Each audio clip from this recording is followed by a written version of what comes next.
आइए, good morning to all of you students. आइए आज आगे हम लोग अगला जो है टॉपिक के बारे में जानते हैं। अध्याय 4 के खनिज संसाधन एवं औद्योगिकरण का अगला टॉपिक हम लोग बात कर रहे थे। इसके बाद इससे अभी कौन कौन सा टॉपिक बात किए हैं, खनिज किसके हैं इसके बारे में बात कर चुके हैं, है ना।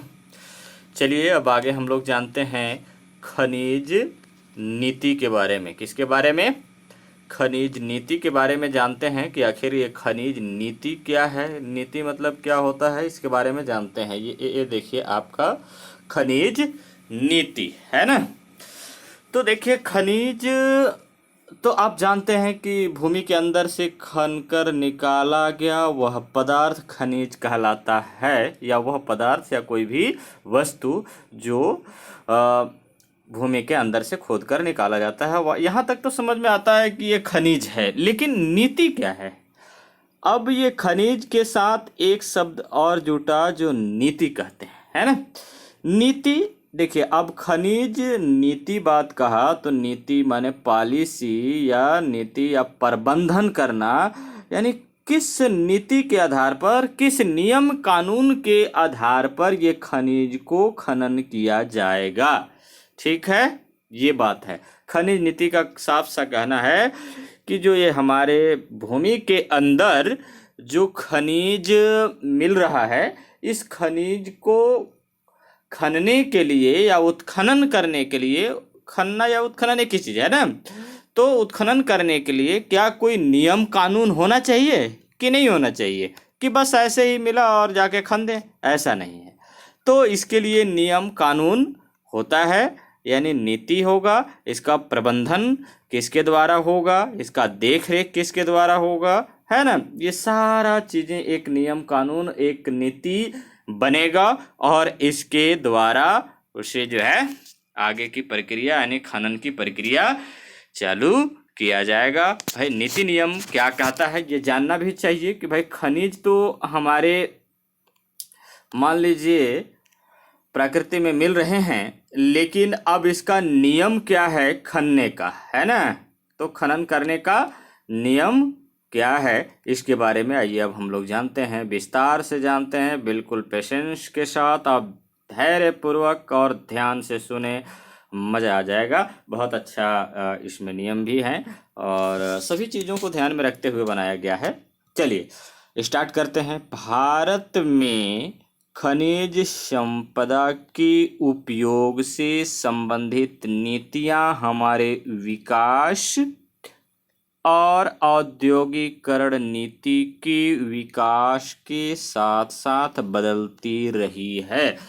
स्वाभाविक सी बात है देखिए कि भारत में खनिज संपदा, कहाँ? भारत में खनिज संपदा, संपदा मतलब जानते हैं ना, जो भूमि के अंदर जितने भी पदार्थ हैं वो भूमि का पूंजी है, कहा जाए संपदा है, यानी प्रॉपर्टी है उसका, ये दौलत है। संपदा मतलब उसका ये क्या है? दौलत है। ठीक है, तो भारत में खनिज संपदा के उपयोग से मतलब ये जो खनिज संपदा है यानी ये खनिज वस्तु है, जैसे लोहा, कोयला, पेट्रोलियम, यानी इसके उपयोग से संबंधित नीतियां हमारे विकास में यानी हमारे भारत के विकास में और औद्योगिकरण, है ना, औद्योगिकरण नीति के विकास के साथ साथ, यानी उद्योगों के विकास के यानी साथ साथ, यानी उद्योगों के विकास का जो नीति है या नियम है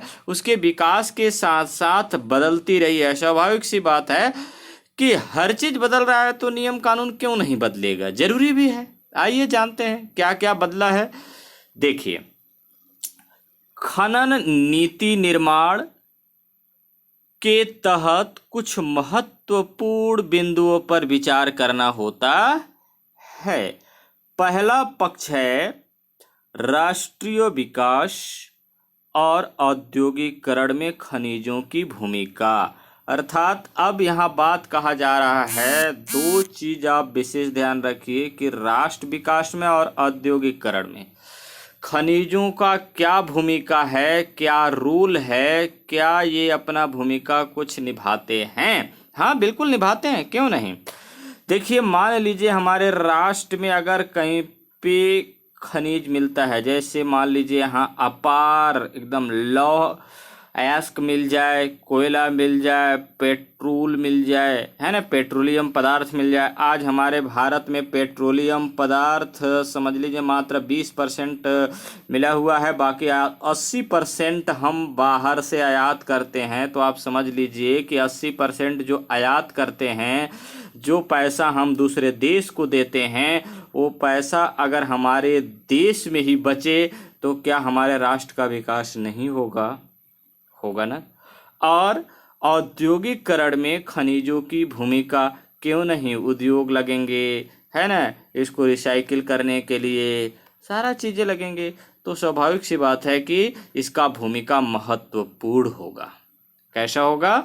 महत्वपूर्ण होगा, सराहनीय होगा। ठीक है, आइए आगे।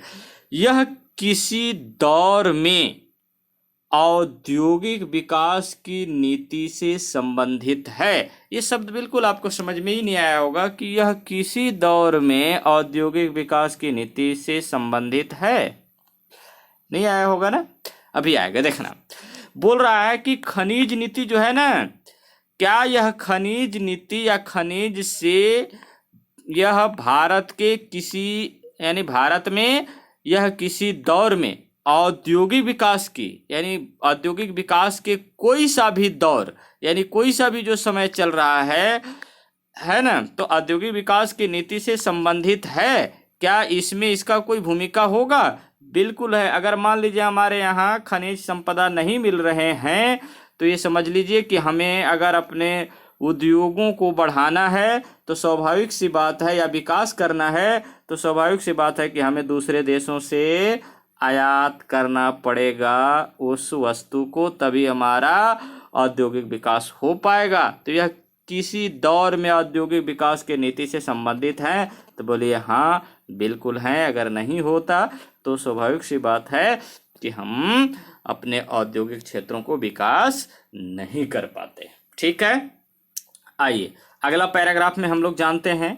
ध्यान से सुनना, बिल्कुल समझ में आ जाएगा, और ये टॉपिक बहुत इम्पोर्टेंट है। यहाँ से क्वेश्चन तो समझ लीजिए पूछे ही जाते हैं हमेशा। ठीक है, चलिए 1990 से पहले, अब बात कर रहा है 1990 से पहले, मतलब 1990 के पहले क्या होगा? 1970, 80, 1960, 1950, 51, ऐसा है ना।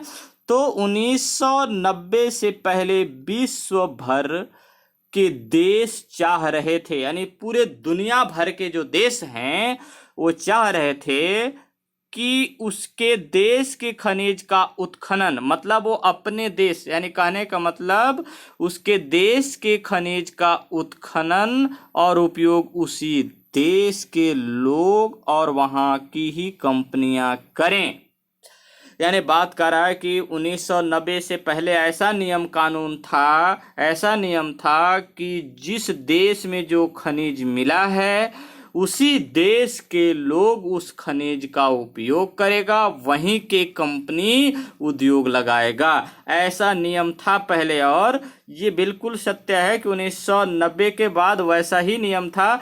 कोई दूसरा देश हमारे देश में आकर खनिज का उत्खनन या खनन नहीं कर सकता था और न उद्योग लगा सकता था। यानी 1990 के बाद भारत स्वतंत्र हुआ था, उसके बाद की बात है, और 1990 से पहले के बात। ठीक है, ये ध्यान रखना है ना। ऐसा नियम बना दिया गया था जब भारत आज़ाद हुआ था, तो कि भाई दूसरे देश के लोग हमारे पास नहीं आएंगे और हम भी उसके देश में नहीं जाएंगे। लेकिन 1990 के बाद क्या घटना घटा, आइए आगे जानते हैं। घटना यह घटा कि वे दूसरे देशों को उत्खनन में आने नहीं देना चाहते थे। यानी आगे आया कि वे दूसरे देशों को उत्खनन में आने नहीं देना चाहते थे, उसी लाइन का है ना। अभी 1990 के पहले के ही बात चल रहा है। लेकिन यह 1990 के बाद, यानी 1990 के बाद जैसे 1991-92 जो हुआ, तो 1990 के बाद तेजी से बदलने लगा। यानी नियम क्या होगा? तेजी से बदलने लगा। आपको याद होगा कि वैश्वीकरण अभी वैश्वीकरण का हमारा चैप्टर ही है। वैश्वीकरण का नया दौर 1990 के दशक में शुरू हुआ था। अब वैश्वीकरण के बारे में मैं आपको थोड़ा सा बता दूं कि वैश्वीकरण है क्या। वैश्वीकरण का मतलब है कि मान लीजिए ये हमारा भारत, ये म्यांमार है ना, ये चाइना, ये इधर पाकिस्तान, ये इधर आगे आ जाइए और अन्य अन्य देश जो हैं ये अमेरिका वगैरह ये सब। तो कहा यह जा रहा है कि वैश्वीकरण किया जाए, अर्थात अब विश्व में जो ये पूरे, अब मान लीजिए पूरे संसार हो गया। अब कह रहा है कि वैश्वीकरण किया जाए। क्या किया जाए? वैश्वीकरण का एक नया दौर शुरू हुआ कि अब हमारा जो देश का वस्तु है अब हम दूसरे देश में बेच सकते हैं, वहाँ से वस्तु ला सकते हैं, हम अपने देश से दूसरे देश में अपना व्यापार कर सकते हैं बिना रोक टोक के। आप भूमंडलीकरण के बारे में अध्याय 2 में आपने पढ़ा है। अब यही काम हुआ कि आप हर देशों में अपना वस्तु को बिना रोक टोक के बेच सकते हैं, व्यापार कर सकते हैं, वहाँ के वस्तु खरीद सकते हैं, है ना। ये हुआ वैश्वीकरण। कहने का मतलब एक देश से दूसरे देश की अर्थव्यवस्था को जोड़ने का काम किया गया, यानी हर देश का एक दूसरे देश के साथ कनेक्ट होगा। ये वैश्वीकरण का दौर चला और इस वैश्वीकरण के दौर के दौरान हमारा जो है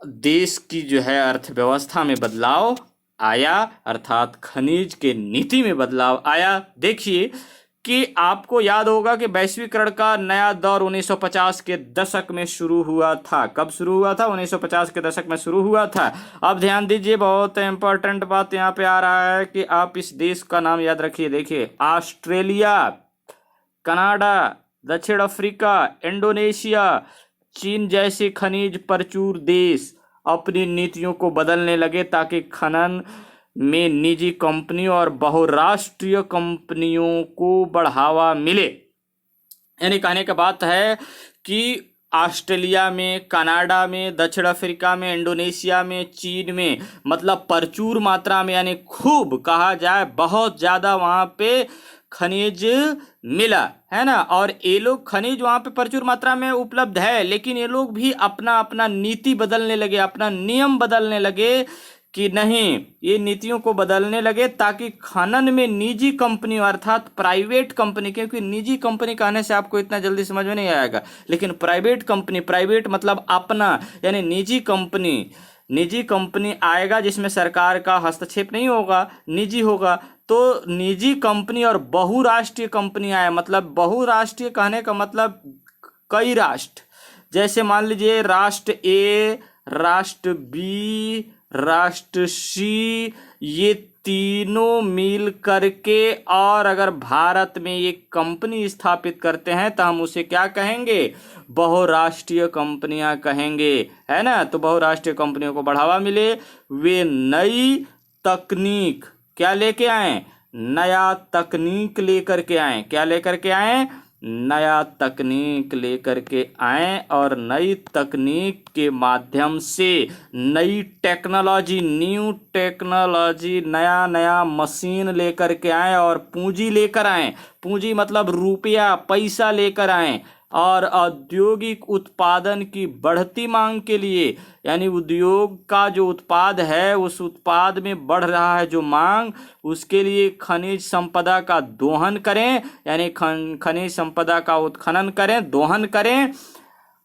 इसके साथ ही खनिजों का अंतर्राष्ट्रीय बाजार, यानी अंतर्राष्ट्रीय बाजार का मतलब है कि हमारे राष्ट्र से दूसरे राष्ट्र में, है ना, अंतर्राष्ट्रीय बाजार उसको कहते हैं, ठीक है। यानी इसके साथ ही खनिजों का अंतर्राष्ट्रीय बाजार और व्यापार अभूतपूर्व ढंग से बढ़ा, है ना, अभूतपूर्व ढंग से यानी व्यापक रूप से वृद्धि हुआ, यानी बढ़ा।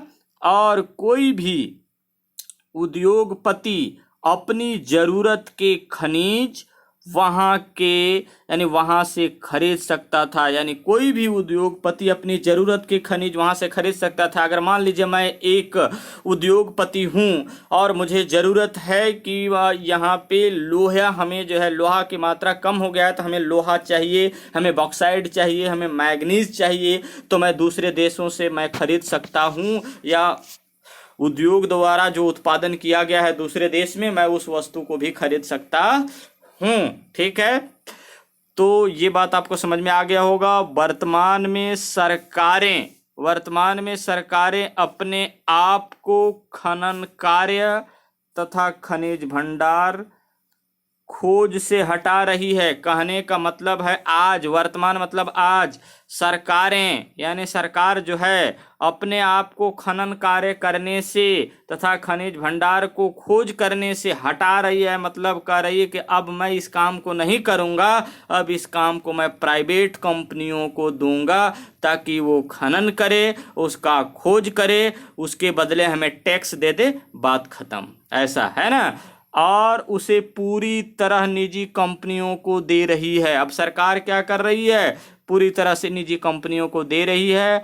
अब सरकारें मुख्य रूप से 3 कार्य करती है, और आइए जानते हैं वो कौन कौन से कार्य करते हैं। ये कार्य को हम लोग जानते हैं, बहुत इम्पोर्टेंट है ये, क्योंकि यहाँ से क्वेश्चन बनता है। ठीक है, तो आप जानिए कि पहला कार्य क्या है। पहला ये पहला है ना, पहला है कि खनिज संपदा के बारे में वैज्ञानिक जानकारी एकत्र करना। कौन सी जानकारी, वैज्ञानिक जानकारी, प्रूफ एकदम बिल्कुल, वैज्ञानिक जानकारी एकत्र करना और बांटना। मतलब वैज्ञानिक जानकारी यानी खनिज संपदा के बारे में पता लगाएगा कि कहाँ खनिज संपदा है, वैज्ञानिक के माध्यम से लगवाएगा और उसे बांटेगा, यानी उस सूचना को देगा, बताएगा, लोगों को सार्वजनिक करेगा। देखिए सरकारें अपने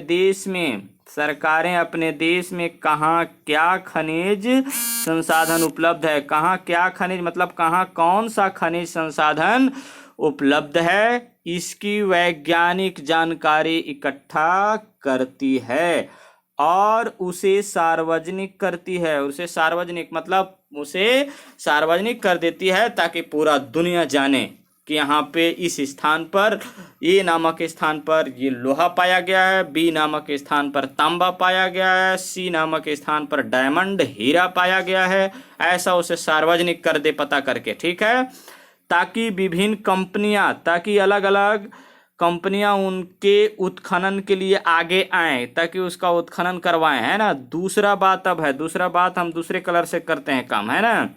दूसरा बात है कि वो कौन सी कंपनियां है। दूसरा बात आया, दूसरा है खनन उद्योग को विनियमित या रेगुलेट करना। विनियमित का मतलब होता है नियमतः, नियम के तहत उसे रेगुलेट करना। रेगुलेट मतलब होता है चलाना, है ना।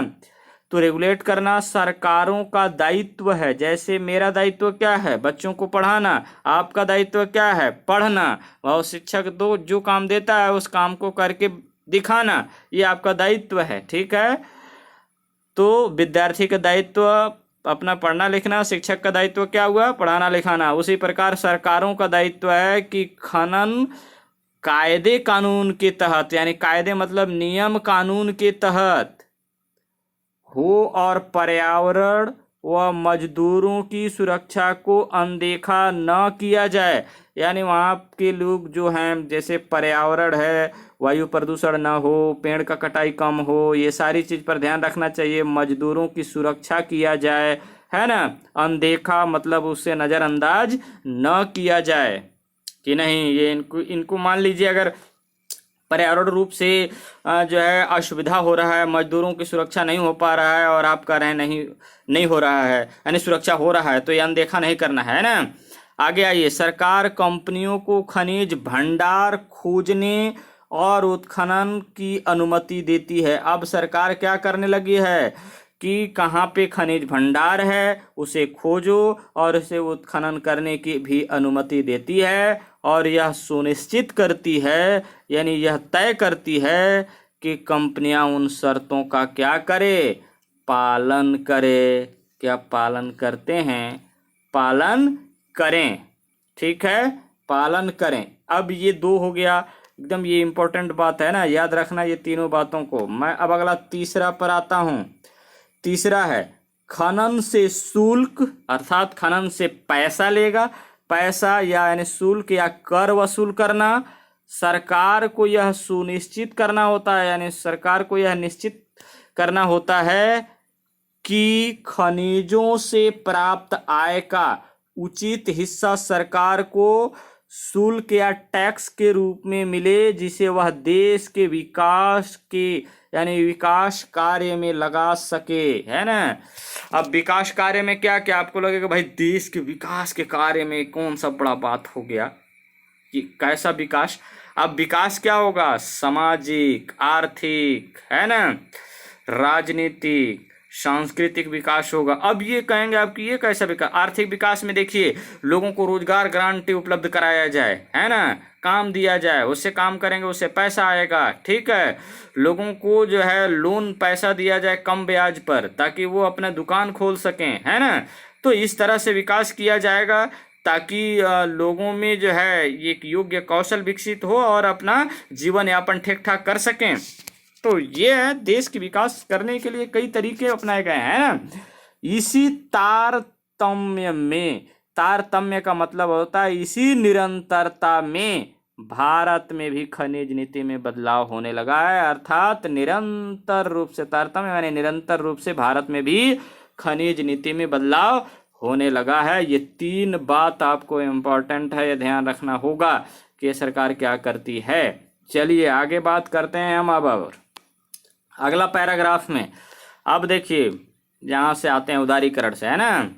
देखिए भारत में आर्थिक उदारीकरण की शुरुआत, आर्थिक उदारीकरण कहने का मतलब वैश्वीकरण कर दिया गया, यानी किसी देश की अर्थव्यवस्था को दूसरे देश की अर्थव्यवस्था के साथ जोड़ना। ये आर्थिक उदारीकरण 1991 में हुई। एकदम वेरी इंपॉर्टेंट, पूछा जाता है वार्षिक परीक्षा में कि आर्थिक उदारीकरण की शुरुआत कब हुई थी, तो आप बताइए 1991 में हुई थी, ठीक है।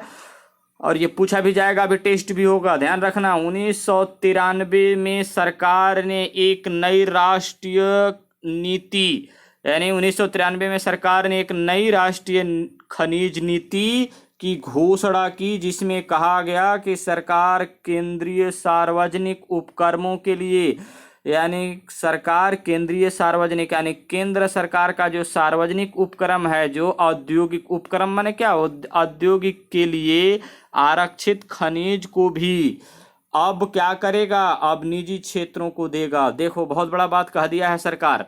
सरकार कह दिया कि सार्वजनिक उपक्रमों के लिए, जो सार्वजनिक रूप से हमारा उद्योग लगे हुए हैं, उसके लिए जो खनिज हम उपलब्ध कराते हैं वो क्षेत्र को भी अब हम निजी क्षेत्र में देंगे, यानी प्राइवेट कंपनियों को देंगे, है ना। ऐसा बात कह दिया सरकार। सरकार का कहना था कि उसके पास इतनी पूंजी नहीं है, और सरकार कह रहा है मैं गरीब हूं, हमारे पास इतना पूंजी नहीं है कि वह पर्याप्त मात्रा में निवेश कर सके। निवेश माने हम पूंजी उसमें लगा सकें, कर पाएं, और न ही उसके पास इस काम के लिए तकनीकी विशेषज्ञता है, यानी इस तकनीकी को, इस टेक्नोलॉजी को चलाने वाले हमारे पास विशेषज्ञता भी नहीं है कि इस काम को कैसे किया जाए। इस कारण से देश खनिज उत्पादन में पिछड़ रहा है। इस कारण से, वो कारण बता रहा है कि मैं इसी कारण से पिछड़ रहा हूं खनिज उत्पादन में, है ना। और खनिज की बढ़ती अंतर्राष्ट्रीय मांग लाभ नहीं उठा पा रही है, और इसी कारण से खनिज की बढ़ती अंतर्राष्ट्रीय मांग, यानी मान लीजिए हमारे यहाँ लोहा मिल रहा है, तो इस लोहा का मांग जापान में हो रहा है, लेकिन हम खनन नहीं कर पा रहे हैं, तो जापान को क्या देंगे, पत्थर नहीं, खनन करवाएंगे उसके बाद लोहा देंगे। आज भी हमारे जब भारत से जापान में जो है लोहा जाता है, दंतेवाड़ा के बैलाडेला से आज भी लोहा जाता है, और बैलाडेला से निकाला जाता है, विशाखापट्टनम बंदरगाह से उसे भेजा जाता है, जल जहाज से भेजा जाता है, ठीक है। चलिए प्यारे बच्चों आगे आइए। इस वजह से सरकार ने निजी व विदेशी कंपनियों को, यानी इस वजह से सरकार ने निजी व विदेशी कंपनी, निजी और विदेशी कंपनी का मतलब क्या अंतर समझ रहे हैं। निजी कंपनी कहने का मतलब हमारे भारत के प्राइवेट कंपनियां, और विदेशी कंपनियां जो आएंगे तो विदेशी कंपनियों को आमंत्रित करने का निर्णय ले लिया कि नहीं, अब मैं विदेशी कंपनियों को भी बुलाऊंगा और हमारे भारत का निजी कंपनियां जो हैं यानी प्राइवेट लोग हैं उसे भी बुलाऊंगा, आमंत्रित करने का निर्णय ले लिया। और 1994, 1999 और 2008 में खनिज कानून में संशोधन किए गए। 3 बार किया गया, ध्यान रखना, कब कब, 1994, 1999 और 2008 में खनिज कानूनों में संशोधन किए गए, ताकि निजी निवेशक यानी प्राइवेट पूंजीपति लोग अपना धन संपत्ति लगाएं और विदेशी कंपनियां आसानी से भारतीय खनन उद्योग में निवेश करें। निवेश का मतलब आप समझ पा रहे हैं ना? मुझे ऐसा लग रहा है कि सभी लोग नहीं समझ पा रहे हैं। अब मैं आपको एक छोटा सा उदाहरण से बता रहा हूं ताकि आपको एकदम स्पष्ट हो जाए, क्योंकि ये बात है। अब देखिए, मान लीजिए ये आपका घर है, मैं मान लेता हूँ आपका घर है और ये दरवाज़ा भी है। अब देखिए, आपका ये ऐसा मेन रोड के किनारे घर है, मेन रोड। अब इसमें गाड़ी वगैरह रोज लोग जाते हैं, तो आपको लगा कि नहीं मैं एक दुकान खोल लेता हूँ। तो दुकान में आप कितने रुपए निवेश करेंगे? अब यहाँ दुकान खुल गया, मान लीजिए अब आप घर में अपना जो है एक कमरा बना और इस कमरे में आपका दुकान खुल गया। अब आप कितने पूंजी लगाएंगे? पूंजी मतलब कितने पैसा का निवेश करेंगे इसमें, है ना? मान लीजिए 50,000 रुपये का निवेश करेंगे। तो अब आपका एक माह में 50,000 रुपये का आप तो पूंजी लगा दिए, वस्तु ले आए और उसका बिक्री हुआ, और इस 50,000 में पता चला एक माह में आपका 30,000 का वस्तु बिका, जिसमें आपको 5,000 से 10,000 के बीच का हुआ प्रॉफिट हुआ। अब इसमें जो आपका लाभ हुआ वही आपका अलग से इनकम होता है। बाकी आपने 50,000 तो जो लगाया है निवेश उसको तो भरपाई करेंगे ना। ये है बात, समझ में आया? तो चलिए, मुझे ऐसा लग रहा था इसलिए मैंने बता दिया। चलो आगे बात करें। निवेश का मतलब अब आपको बहुत अच्छे से समझ आ गया होगा। आगे स्पष्ट करते हैं। देखिए अगला पैराग्राफ में है खनन के निजीकरण। यानी खनन के निजीकरण का मतलब हुआ कि खनन करने का काम जो है, निजीकरण मतलब प्राइवेट लोगों के हाथों में देना। निजीकरण के कई प्रभाव पिछले 20 वर्षों में देखे गए हैं। कितने वर्षों में देखे गए? 20 वर्षों में। क्यों 20 वर्षों में कहा गया? कहने का मतलब 1990 से स्टार्ट हुआ और 2000 के बीच 10 वर्ष हुआ, और 2010-11 के बीच यानी 94 से वो नियम कानून बना था ना, तो 2014 के बीच में ये कुछ समस्या आए हैं। आइए जानते हैं जिनका प्रभाव चिंताजनक है, अर्थात चिंता करने की बात है कि आखिर क्या ऐसा हो गया। भारत के सकल घरेलू उत्पादन में खनन का हिस्सा 2000 में 3% था। कितना प्रतिशत था? 3% था, जो 2014 में घटकर 2.3 रह गया। अरे बाप रे, ये तो चिंता करने की बात सच में है कि नहीं? देखो 3% से घटकर 2% हो गया, तो चिंता करने की बात नहीं है? बिल्कुल है, बहुत बड़ा घाटा हुआ। इसमें जितने लोगों को रोजगार मिला वह इन 14 वर्ष में स्थिर रहा।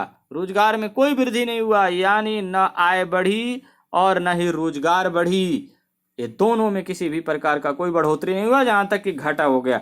दूसरी ओर यह देखा गया है कि खनन द्वारा उत्पादन बढ़ा है। खनन द्वारा तो उत्पादन बढ़ा है, मगर इससे राज्य को आय कम मिल रही है। कारण क्या है? आइए इस कारण को जानते हैं कि आय कम क्यों मिला। इसका प्रमुख कारण यह रहा है कि निजी कंपनियों को बहुत कम शुल्क में उत्खनन के ठेके दिए गए। अच्छा, ऐसा बात था।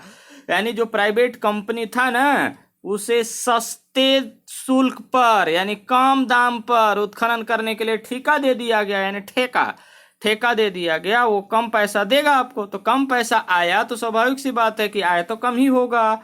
चलिए, ये अगली समस्या, ये 2 समस्या होगा कि आय में क्या हो गया, यानी 3% से घटकर 2% हो गया। और इसमें क्या कारण रहा कि ये ऐसा हुआ, तो निजी कंपनियों को कम शुल्क पर उत्खनन के लिए ठेका दे दिया गया। अब तीसरी बात क्या है? तीसरी समस्या यह रही कि निजी कंपनियां खनन के बाद खदानों को बिना किसी भरपाई के छोड़ देती है। यानी अब देखिए प्राइवेट कंपनी लोग ऐसे हैं कि वहां तो खनन कर लिए लेकिन उसका भरपाई नहीं कर रहे हैं, वो खनन ऐसे ही बंद कर दिए। अब बताइए वो कई घटनाग्रस्त क्षेत्र बन जाता है।